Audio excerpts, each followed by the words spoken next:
The deadliest conflicts leave behind more than just scars and ruins. They leave behind secrets. Of all the unsolved mysteries of the Second World War, few capture the enduring horror and avarice of the Third Reich as compellingly as the legend of the ghost train of gold.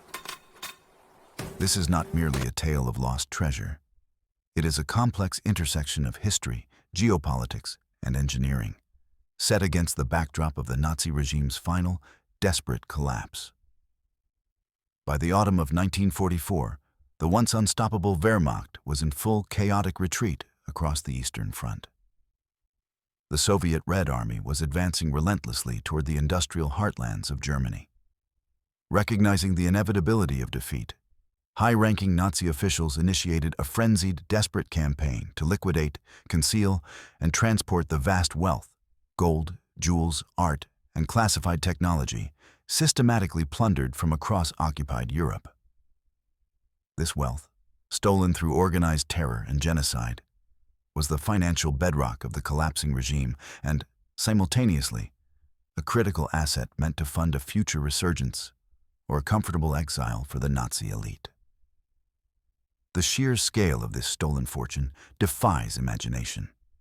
It was amassed through meticulous, industrial-scale looting, encompassing the entire holdings of national banks seized from conquered nations like Austria, Czechoslovakia, and Poland, as well as the horrifying harvest of personal property, gold teeth, wedding rings, and currency, extracted from millions of victims in the concentration camps under actions like Action 14F-13.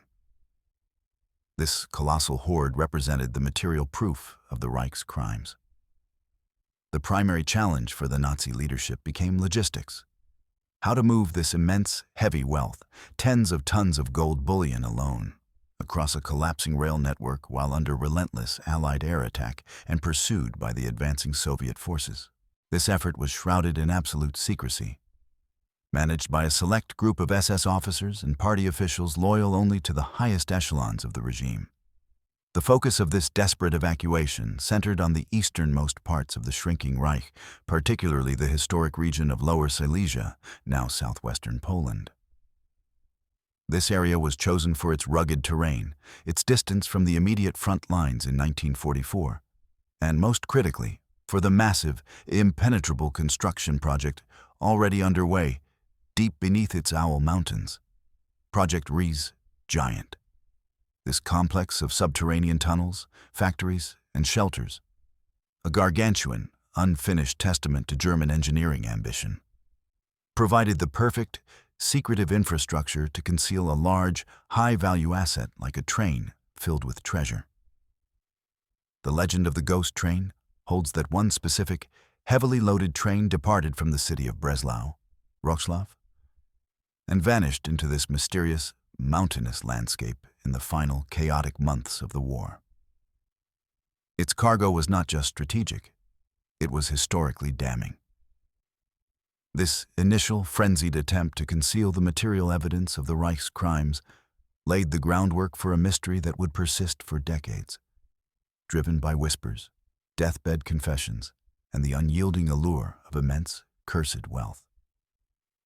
The train, a physical symbol of the Third Reich's stolen power, simply dissolved into the dense rock formations, becoming a permanent enigma that continues to challenge historians and treasure hunters alike. The historical backdrop to the disappearance of the gold train is the colossal logistical challenge faced by the retreating Nazi forces, known as the Reich's Horde Exodus. By late 1944, the German rail system, vital for the defense and supply of the Wehrmacht, was buckling under the strain of continuous Allied bombing and the massive eastward push of the Red Army. Simultaneously, high-ranking SS and financial officials were tasked with removing all valuable assets, the Reichsbank reserves, stolen art collections, and the concentration camp gold, from areas threatened by the Soviet advance. Lower Silesia, specifically the regional capital of Breslau, became a crucial transit point for this evacuation.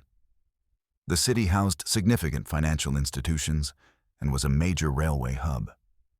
The primary problem was the sheer weight and volume of the treasure. Gold bullion, in particular, is incredibly dense, Moving several tons of gold required specialized, heavy-duty armored transport, usually utilizing secure railway wagons, which had to be protected from both Allied air attack and internal theft. The chaos of the retreating front lines meant that security became a nightmare.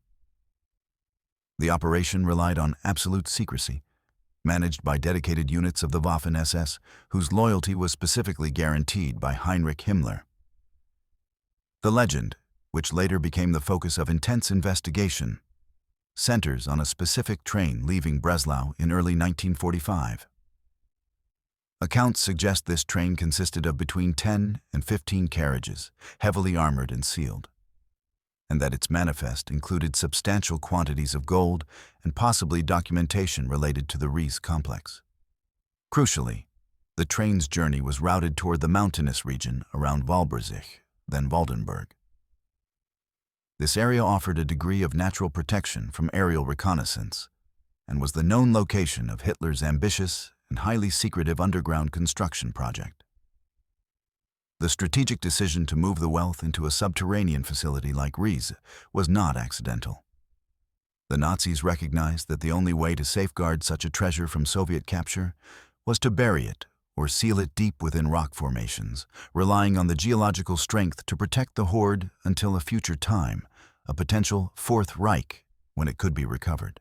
The concentration of this wealth in Lower Silesia was further driven by the proximity of high-ranking Nazi officials and regional leaders, who could personally oversee the security and concealment. The failure of the official chain of command during the collapse meant that much of the documentation regarding these movements was either deliberately destroyed or lost, feeding the mystery for decades. The story of the train's disappearance thus begins in the final, desperate act of Nazi avarice, transforming tons of stolen wealth into a hidden, political asset concealed beneath the mountains of Eastern Europe. The geographic and strategic centerpiece of the ghost train legend is the monumental Project Riese Giant, an unfinished complex of tunnels and underground structures located beneath the Owl Mountains near Walbrzych. Understanding the sheer scale and secrecy of Riese is essential to understanding why the Nazis believed they could successfully hide a treasure of this magnitude. Project Riese was ordered by Hitler himself in 1943 as a network of deep, impenetrable, bomb-proof bunkers designed variously as a potential Führer headquarters, a massive underground weapons factory, or a final refuge for the Nazi leadership. The complex consumed staggering resources, involving tens of thousands of forced laborers, prisoners of war, and concentration camp inmates under horrific conditions managed by the SS. The construction focused on excavating vast networks of tunnels and enormous, reinforced halls deep within the solid rock of the Owl Mountains. The geology of the region, consisting of hard, stable rock formations, offered the necessary protection against the heaviest Allied bombing. Crucially, the sheer number of construction sites. There were 7 known independent complexes within Riese, and the dense security surrounding the entire project created the perfect cover for a secret logistical operation. The secrecy was absolute. Riese was a world unto itself, with its own dedicated rail lines, communication systems, and power plants. This network of tunnels provided an ideal infrastructure for the movement of high-value assets. The local legends and subsequent investigations focus on a specific, but currently unconfirmed, railway line connected to the Riese network. This line supposedly diverted into a deep, purpose-built tunnel that was designed to be instantly sealed using prefabricated bulkheads and massive amounts of explosive charges. The train, according to the accounts, was sent into this final, dark terminus, and the entrance was immediately collapsed and meticulously disguised, creating a permanent geological tomb. The total engineering effort expended on Riese was vast, consuming resources that could have been used elsewhere in the Reich's collapsing defense. The project was never completed. When the Soviets advanced in early 1945, the works were rapidly abandoned. However, the existing complex of deep, unfinished tunnels, some extending for kilometers into the mountains, provided the enduring physical evidence that such a massive concealment operation was not only possible, but entirely consistent with the operational scope and secrecy of the Nazi regime in Lower Silesia. The mountains around Walbrzych, scarred by these immense construction efforts, became the geographical coordinates for the world's most tantalizing unsolved treasure hunt. The genesis of the ghost train legend lies in the highly specific, detailed testimony of a Waffen-SS officer named Tadeusz S. Kusper, later identified in Polish sources, though details remain debated. Kusper's alleged deathbed confession, surfacing decades after the war, provided the primary narrative structure for the hunt. Kusper claimed to have been directly involved in the final, chaotic logistics of the treasure movement in early 1945. According to his account, the train was indeed an armored locomotive and carriage set, loaded with gold, valuables, and sensitive documents, departing from Breslau and heading southwest. Kusper provided crucial details about the intended route. The train was supposedly diverted onto a previously unknown, secret railway branch line near the city of Walbrzych, specifically heading towards one of the mountainous entrances of the Riese complex.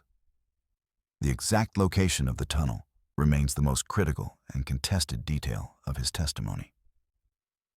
Kusper reportedly provided a sketch and approximate coordinates describing the final operation. The train was driven deep into the newly excavated, purpose-built tunnel, followed by a meticulous, explosive effort to seal both ends. The goal was to create a permanent, undetectable tomb, preserving the treasure until a future, unspecified time. While Kusper's testimony formed the dramatic heart of the legend, historical evidence confirms the massive, desperate logistical chaos that would have made such an operation plausible. Records confirm a massive concentration of valuable assets in the Lower Silesia region during the final months of the war, overseen by high-ranking SS and financial officials attempting to keep the wealth out of Soviet hands. The sheer number of secret hoards and caches established across the region during this time, the so-called Gold of Wrocław, suggests that the movement of a single, heavily loaded train was entirely consistent with the final strategy of concealment.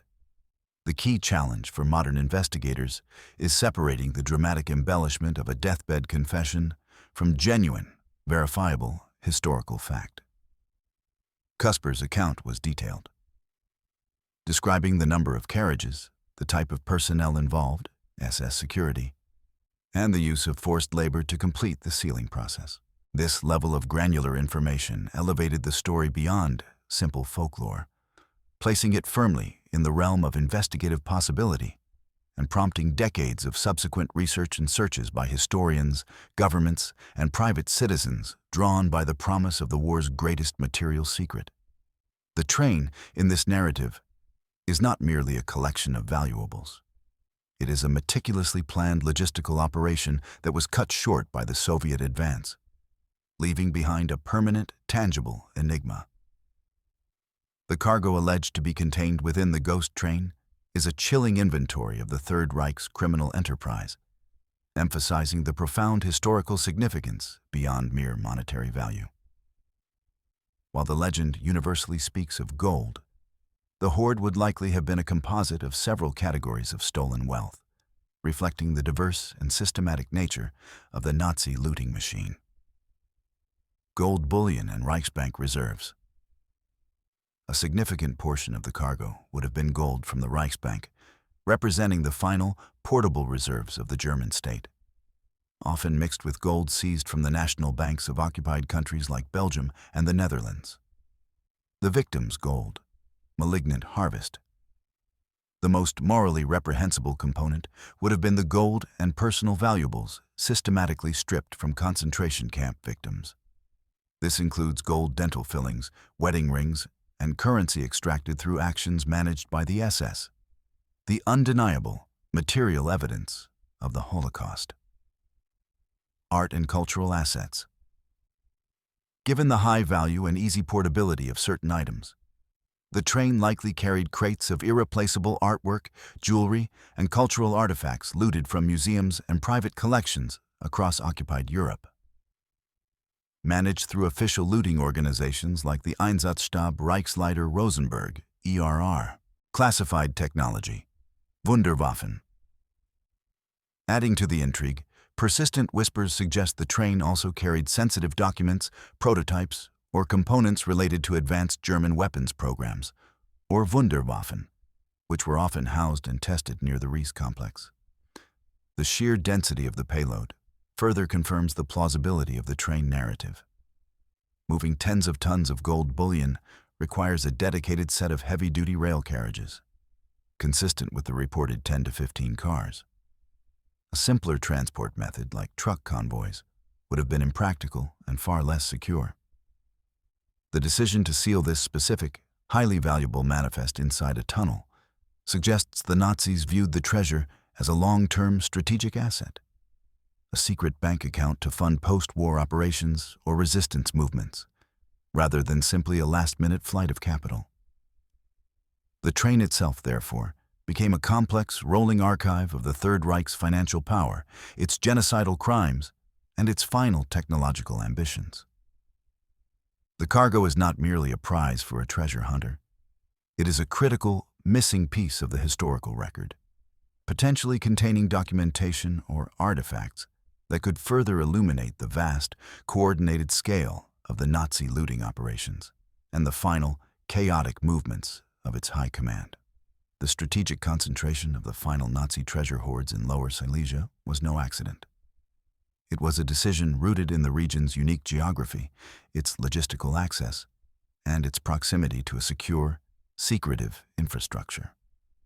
The mountainous terrain of the Owl Mountains, Gori Soe, provided excellent natural defense against the rampant Allied air reconnaissance that plagued the rest of Germany. The deep river valleys and dense forests offered numerous opportunities for covert construction and the concealment of rail lines. Crucially, the region was the operational hub for Project Riese, the colossal underground complex already consuming massive resources and protected by layers of SS security. Riese provided the necessary cover. The movement of materials, personnel, and heavy machinery required for the tunnel construction served as an ideal camouflage for the much smaller, more secretive operation of transporting high-value assets. The existence of dedicated, though incomplete, rail lines within the Riese complex suggested the initial intent to utilize the tunnels for manufacturing or supply, a perfect false narrative for the movement of an armored train. The logistics of the final journey, as described in the fragmented accounts, involved a highly specialized, secure train manifest. The train would have included an armored locomotive, heavily fortified carriages for the bullion and valuables, and several security carriages manned by Waffen-SS personnel. The route from Breslau would have been meticulously planned, utilizing secondary rail lines and moving under the cover of night to avoid Allied air attack. The challenge of the final approach, diverting the train onto the alleged hidden spur line leading into the sealed tunnel, demands the existence of a high-level, dedicated engineering team capable of constructing a functional, if temporary, junction and the necessary bulkheads for the explosive sealing operation. The entire venture highlights the German military's continued belief in the power of centralized, meticulously planned deception, utilizing sophisticated engineering to create an escape hatch for their wealth. The decision to utilize the geographically suitable and operationally secure Riese complex was the most logical strategic choice for concealment. But it ultimately tethered the fate of the vast hoard to one specific, narrow geographical choke point, making the region around Walbrzych the permanent central focus of the ghost train investigation. The initial search for the lost train, immediately following the cessation of hostilities, was dominated by the Soviet Union and, to a lesser extent, the newly installed Polish security forces. The Soviets were acutely aware of the massive scale of the Nazi looting operations and launched vast, systematic intelligence operations aimed at recovering the Reich's assets. Lower Silesia, being one of the final areas of Nazi control, was considered a prime location for major caches. The Soviets were methodical, utilizing captured German documentation, interrogating former concentration camp workers, and conducting extensive searches of known military facilities and tunnels. including the vast Riese complex. However, the search was hampered by the sheer chaos of the post-war environment, the immense secrecy that had surrounded the Riese project, and the deliberate destruction of records by the retreating SS. The specific legend of the armored gold train entering a sealed tunnel was likely known to the Soviet military intelligence, GRU, but remained highly speculative, based on hearsay and unverified testimony. The subsequent decades saw the mystery maintained by the new Polish authorities, who were highly secretive about any intelligence concerning former German assets. The Cold War environment amplified this secrecy. The Riese tunnels were often utilized for military purposes or simply sealed off, preventing public access and independent investigation. The lack of verifiable public documentation allowed the legend to evolve from fragmented war stories into a massive, organized folklore. The true breakthrough for the modern investigation began in 2015, driven by the specific, detailed claims of two treasure hunters, Piotr Koper, Polish, and Andreas Richter, German. Their claim was based on a deathbed confession from a man involved in the original concealment operation, a source allegedly corroborating the testimony of the earlier SS officer, Kusper. Koper and Richter claimed to have used ground-penetrating radar, GPR technology, to locate a deeply buried object near the city of Walbrzych, consistent with a train tunnel. Their subsequent public declaration launched the modern global frenzy surrounding the ghost train, bringing international media attention and prompting the involvement of the Polish military and geological experts in the investigation. The modern search, unlike the chaotic post-war efforts, relies entirely on technology and precise coordinates, transforming the folklore into a verifiable archaeological investigation. The modern investigation into the purported location of the ghost train has been a dramatic public affair, heavily reliant on the application of technology to archaeology. Piotr Koper and Andreas Richter's claim in 2015 was based on ground-penetrating radar, GPR data, suggesting the presence of a 70-meter-long object buried approximately 9 meters below the surface, consistent with the dimensions of a buried railway carriage within a tunnel. The use of GPR represents the primary technological tool in the modern hunt. GPR works by transmitting high-frequency radio waves into the ground and measuring the reflections received from subsurface structures and material changes. It is particularly effective at detecting anomalies such as voids, non-native materials like metal or brick, or differences in soil density. Koper and Richter's initial findings generated massive international excitement, but subsequent, more detailed and professional geological surveys yielded ambiguous results. The official Polish government team and independent geological institutes conducted their own GPR and seismic tests, which often failed to conclusively confirm the presence of a train. Some analysis suggested the anomaly was due to natural geological formations or large buried glacial erratics, rather than a man-made tunnel. The geological composition of the region, dense rock with varying layers, presents a massive challenge for radar technology, often leading to false positives or inconclusive data. The ambiguity of the initial technological evidence forced the modern investigation to rely on physical, invasive techniques. Excavation efforts were launched in 2016, targeting the precise locations identified by the GPR anomalies. These massive digs, consuming significant time and private funding, were complex and dangerous, requiring heavy machinery to penetrate the dense rock and earth. The need for precise coordination between the technological data, GPR, seismic, and the physical excavation remains the core challenge of the modern hunt. The investigation demonstrates the limitations of current subsurface detection technology when applied to historically complex and geologically challenging areas. The ghost train remains, for now, a technological and geological enigma, its existence hinted at by radar, but unconfirmed by the archaeologist's shovel. The investigation into the ghost train has never been confined solely to the Owl Mountains. It has been paralleled by an intense intelligence effort to trace the fate of the Nazis' vast gold reserves, a broader context known as the Nazi gold saga. This broader forensic investigation, spanning multiple countries and archives, confirms the immense wealth that was subject to panicked movement in the final days of the Reich. Central to this context is the Reichsbank gold. Records confirm that much of this gold, including the reserves stolen from Central European nations, was moved from Berlin to a highly secretive underground complex in the Harz Mountains, the Kaiserode mine. This operation was conducted prior to the Soviet advance reaching Berlin. The bulk of the Kaiserode gold was eventually discovered and recovered by U.S. forces, providing a partial closure to the looting narrative.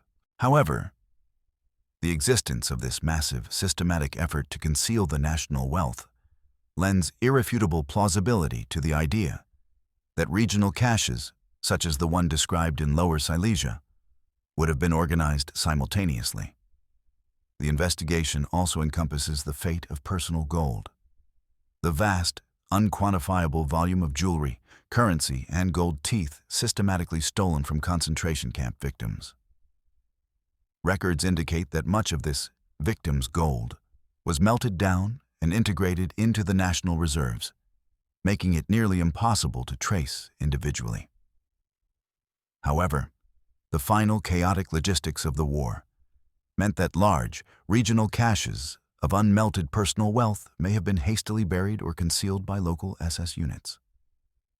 The search for the ghost train is, therefore, tied to the broader search for these smaller, more specific regional hoards, often guided by folklore and deathbed confessions. The political sensitivity surrounding the Nazi gold remains acute, involving complex legal and ethical questions regarding the rightful ownership and repatriation of stolen assets.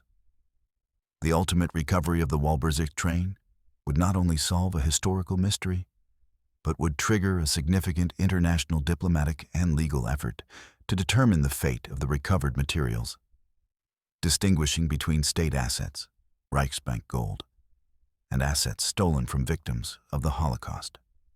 The ongoing search remains tethered to the global narrative of justice and accountability for the crimes of the Third Reich.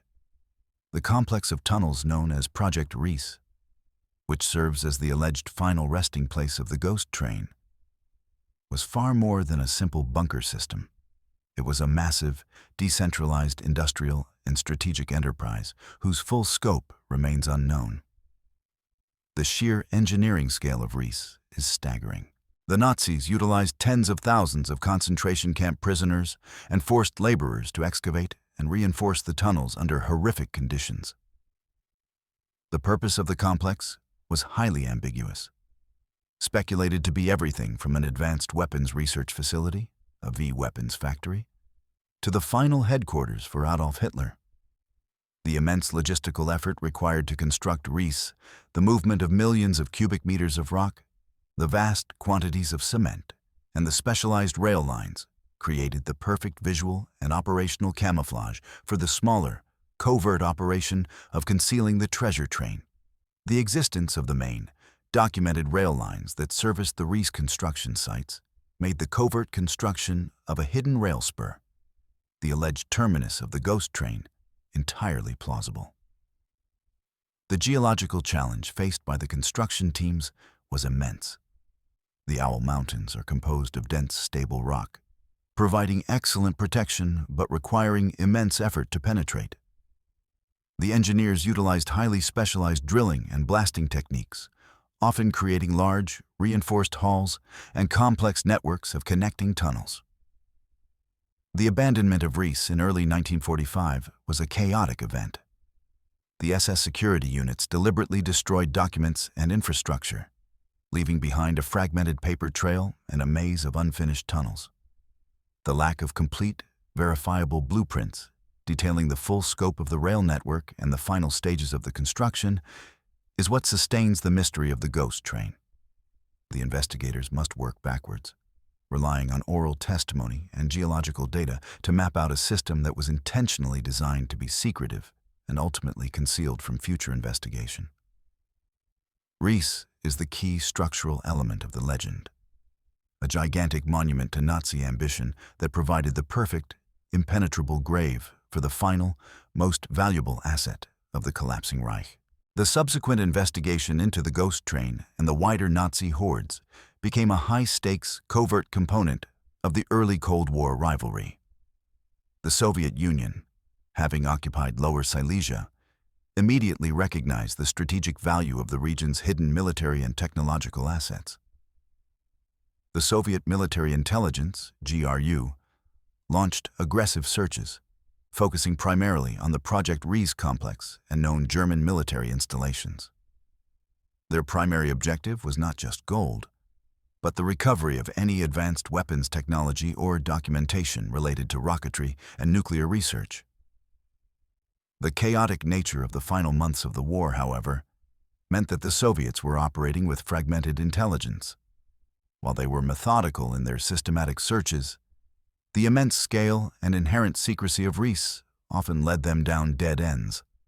Concurrently, the Western Allies, particularly the American Office of Strategic Services, OSS, and later the CIA, were also deeply invested in tracing Nazi assets. They were primarily concerned with preventing the wealth from being used to fund underground Nazi resistance or helping high-ranking war criminals escape. The American investigation focused on tracing the movement of the Reichsbank gold and high-ranking officials. The intersection of these rival intelligence operations, Soviet GRU searching for technology and gold, Polish intelligence seeking national assets, and American OSS seeking accountability, meant that the truth about the ghost train was buried under layers of competing political priorities and wartime secrecy. The information that did emerge was often distorted by agents seeking to mislead their rivals or exaggerating claims to justify funding. The legend of the ghost train, therefore, solidified not merely as a historical mystery, but as a permanent Cold War intelligence enigma. Its truth concealed not by the Nazis, but by the competing espionage interests of the victorious powers. The core challenge of the modern search for the ghost train is the profound difficulty of verifying oral testimony decades after the events, particularly when that testimony is highly sensational and derived from questionable sources. The credibility of figures like the alleged SS officer, Tadeusz S. Kusper, and the later source who informed Koper and Richter is crucial but inherently fragile. Investigators must meticulously cross-reference these deathbed confessions against verifiable historical records, known railway schematics, SS movements, and the geological structure of the region. The complexity is that while the general context, Nazis moved gold, Riese was massive, is true. The specific detail of the train entered this tunnel is easily fabricated or exaggerated by individuals seeking notoriety or payment. The search requires a forensic approach to history, where every claim must be treated as a hypothesis subject to rigorous technical testing. The search is complicated by the fact that the most plausible source of historical information, the forced laborers who built Riese, were often killed or died during the project, leaving behind no direct, unified testimony about the rail networks. The few survivors were scattered, and their accounts are often fragmented. This profound gap in direct, reliable testimony forces investigators to rely heavily on technological inference, GPR, magnetometer readings, to interpret the landscape, making the ultimate confirmation dependent on an archaeological breakthrough rather than a simple archival discovery. The resilience of the ghost train legend lies in the fact that the underlying strategic context, the frantic concealment of immense wealth in a network of secret tunnels, is entirely historically sound, requiring only the single, elusive, technical detail of the sealed entrance to transform folklore into fact. The geopolitical context of the treasure hunt significantly shaped the early post-war searches and continues to influence the modern investigation. Lower Silesia, a region that underwent a massive demographic shift as German populations were expelled and replaced by Polish populations, was characterized by political instability and suspicion regarding former German assets. The newly formed Polish security apparatus was extremely secretive about any potential finds, treating them as national assets to be secured and studied away from external scrutiny. This institutional secrecy inadvertently protected the legend, preventing independent searches and maintaining the mystery. The Cold War intensified this control, as the Riese tunnels themselves were occasionally used by the Polish military. The lack of public access for decades allowed the local folklore to solidify, growing ever more elaborate without the checks and balances of open archaeological investigation. The involvement of modern German and Polish private individuals, Koper and Richter, brought the mystery back into the public sphere in 2015, forcing the Polish government to confront the issue publicly. The announcement triggered intense international media interest, transforming a local legend into a global fascination. This renewed scrutiny introduced a complex legal dimension. If the treasure were found, it would trigger legal disputes regarding ownership, Poland's claim as the sovereign territory, international claims over the stolen gold, and potential claims by the discoverers. The geopolitical sensitivity of the region and the complex legal precedents surrounding the Nazi gold hoards ensure that the eventual discovery of the train, if it exists, would be a political and diplomatic event of immense magnitude, far exceeding the initial excitement of a simple archaeological find. The search is, therefore, a public spectacle tethered to the private, enduring trauma of wartime looting and forced migration. The search for the ghost train demands an advanced, cross-disciplinary approach that integrates history, geology, and advanced sensor technology. The geological structure of the Owl Mountains, dense, stable rock, while providing excellent protection, makes subsurface detection incredibly difficult. Initial searches using simple metal detectors and conventional methods proved futile. The breakthrough required the use of ground-penetrating radar, GPR, and magnetometers.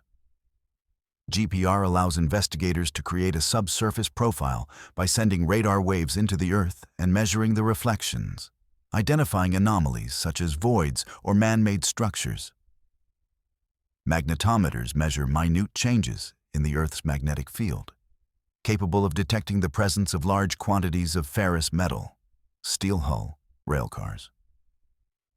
The difficulty lies in interpreting the ambiguous data. Natural geological features, fractures, veins of mineral deposits, can often mimic the signatures of buried tunnels or railcars, leading to repeated false positives and inconclusive results. The modern search is therefore a continuous process of triangulation, aligning historical testimony with GPR anomalies, confirming the geological possibility with seismic surveys, and finally, using controlled excavation to confirm the actual existence of a void or structure. The immense scale of the Riese complex, with its known network of tunnels and shafts, further complicates the search, as the purported secret tunnel is likely connected to a broader, known system, requiring investigators to rule out known structures before focusing on the unknown. The ghost train remains the ultimate test case for non-invasive archaeological technology, a stubborn, enduring secret demanding a sophisticated technological solution. The final after-action report on the ghost train of gold concludes that the true enduring value of this mystery lies not in the gold itself, but in the lessons it offers about the nature of power, secrecy, and history. The story is a monument to the audacity of the Nazi regime's final logistical gamble. The belief that organized, meticulous engineering could defy the collapse of the state.